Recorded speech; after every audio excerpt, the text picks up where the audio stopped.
우리 몸에는 거울신경세포라는 것이 있습니다. 눈에 보이는 사물이나 장면, 행동에 공감하고 또 거울처럼 그것을 똑같이 따라하고자 할 때 활성화되는 세포입니다.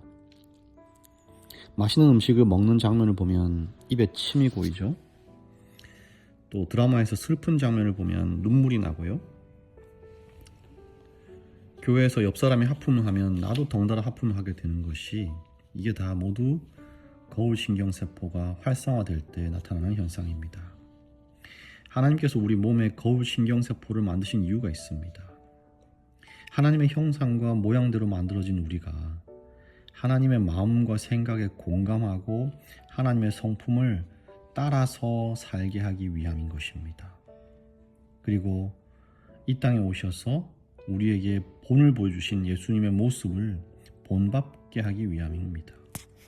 그리고 예수님을 본받은 그리스도인의 삶을 보고 사람들이 예수님의 모습을 따라서 살고자 결심하게 되는 것, 바로 그것을 위해서 거울신경세포를 두신 것입니다.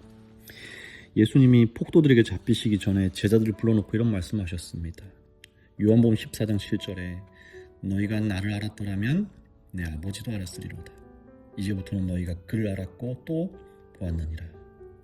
무슨 말이냐면, 저와 여러분이 예수를 제대로 알면 하나님도 알게 된다는 것입니다. 예수님을 만났다면 하나님을 만난 것과 같다는 것입니다. 그럼에도 불구하고 그 자리에 있던 제자 빌립이 묻습니다. 빌립이 이르되 주여 아버지를 우리에게 보여주소서. 그리하면 족하겠나이다. 속 시원하게 하나님을 좀 보여주시고 그러지 않으시면 좀 불만족하겠다는 것이죠. 이 답답한 마음 좀 채워달라는 것입니다. 그렇게 하면 더 예수님 잘 믿겠다는 것입니다. 여러분, 우리가 알다시피 제자들은요, 특히 빌립은 가장 먼저 제자가 된 사람 중에 한 명입니다. 3년 반을 예수님의 말과 행동을 보아왔고요. 그분과 동거동락하면서 그분에 대해서 잘 알고 보았음에도 불구하고 빌립은 아버지를 좀 보여달라고 말하는 것입니다. 예수님이 대답하십니다. 빌립아, 내가 이렇게 오래 너희와 함께 있으되 네가 나를 알지 못하느냐? 나를 본 자는 아버지를 보았거늘 어찌하여 아버지를 보이다 하느냐? 나를 본 자는 아버지를 본 것이다. 이렇게 말씀하시는 것이죠. 하나님은 자신을 사람들의 눈으로 볼 수 있게끔 직접 계시하지는 않습니다. 대신에 자신의 형상을 사람에게 다 담아 놓으셨어요. 예수 그리스도께서 사람의 형상으로 오셨을 때 그 안에는 하나님의 형상이 담겨 있는 것이고요. 예수 그리스도께서 행하시고 말하시는 모든 것에는 하나님이 담겨 있었습니다. 비록 사람은 타락했지만 우리는 사람 속에서 하나님을 발견할 수 있습니다. 어린 아이의 맑은 눈망울 속에서, 순수한 마음 속에서, 내 옆 사람의 작은 친절과 따뜻한 말 한마디를 통해서, 정직하고 양심적인 마음을 통해서, 그리고 점점 변해가는 사람의 품성, 그 모습을 통해서 하나님은 자신의 능력과 자신의 가르침을 우리에게 보여주고 계시는 것입니다. 예수님이 지금 이 말씀을 하고 계시는 거예요. 본래 사람을 본 사람이 없으되 아버지 품속에 있는 독생하신 하나님이 나타내셨느니라. 아버지 품속에 있는 독생하신 하나님이 누구예요? 예수님이라는 것입니다. 아무도 하나님을 본 사람은 없어요. 그런데 예수님을 통하여 하나님이 보이는 것입니다.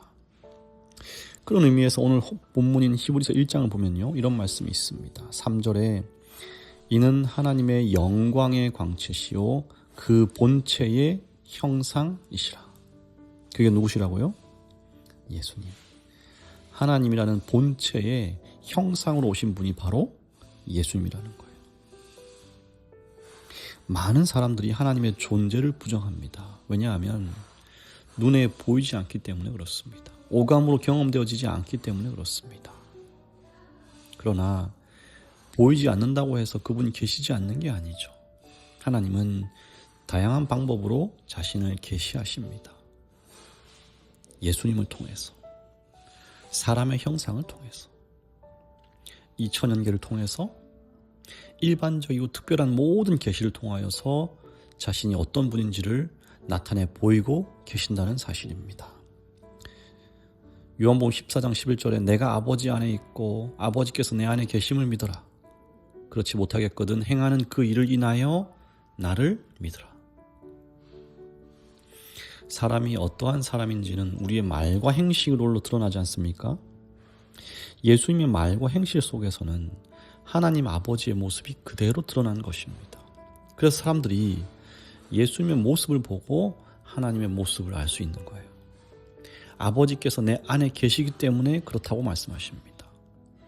하나님 아버지가 그 안에 계시기 때문에 그분이 말하고 행동한다고 하셨어요. 그렇다면 이 세상 사람들이 하나님이 없다, 하나님이 어디 계시냐라고 물을 때 우리가 어떻게 그 증거를 보여줄 수 있을까요? 과학 잡지를 통해서요? 아니면 말 그대로 창조과학회를 통해서요? 물론 그것도 좋은 방법이긴 합니다만 무엇보다 가장 확실한 방법은 우리 안에 계신 예수님, 우리의 말과 행실을 통하여 나타나는 예수님, 그분을 통해서 사람들에게 살아계신 하나님을 증거할 수 있다는 것입니다. 그러므로 사랑하는 여러분, 저와 여러분이 하나님과 하나 될 때, 예수님이 내 안에 계실 때 우리의 말과 행실에서, 그리고 상대방을 대하는 내 인격과 품성에서 진정으로 하나님 자신이 드러나게 될 것입니다. 누군가가 나를 속상하게 하고 분노하게 하더라도, 그런 악한 감정 속에서도, 지치고 피곤한 가운데에서도 우리가 하나님의 자녀로서 하나님이 내 안에 계시고 내가 하나님 안에 있는 것이 말과 행실로 이 세상에 드러나게 된다면, 세상이 예수가 어딨냐고 물을 때 그 물음에 대한 답으로서 내가 증인으로 비로소 서게 되는 것입니다. 우리 서울영화교회 모든 성도들이 예수 그리스도의 참된 증인들이 되시기를 간절히 바랍니다. 고린도전서 2장 16절을 읽고 마치겠습니다. 누가 주의 마음을 알아서 주를 가르치겠느냐? 그러나 우리가 그리스도의 마음을 가졌느니라. 누가 보이지 않는 하나님을 여기 계시다고 할 수 있겠습니까? 누구죠? 바로 그리스도의 마음을 가진 저와 여러분인 것입니다. 오늘 이 하루 우리 주님을 드러내는 하루 되기를 간절히 바랍니다. 하나님, 우리 아버지, 때때로 우리의 눈이 가리워져서 하나님을 보지 못하고 주님의 음성을 듣지 못하고 마치 하나님이 계시지 않은 것처럼 염려와 두려움 속에서 살아가는 믿음 약한 우리들을 불쌍히 여겨 주시옵소서. 이제는 예수 그리스도를 통해서, 그리고 예수 그리스도가 기록된 그 성경을 통해서 밝히 나타나신 우리 하나님을 발견하고, 이제 우리 안에 있는 예수 그리스도가 겉으로 드러나는, 그리하여 세상이 나를 통하여 그리스도를 알게 되는 귀한 역사가 일어날 수 있도록 인도하여 주시옵소서. 주님, 이 소망 어린이를 위해 기도합니다.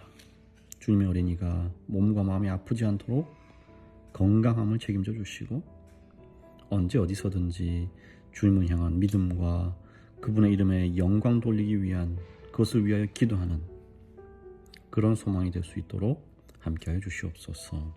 모든 말씀을 예수 이름으로 기도합니다. 아멘.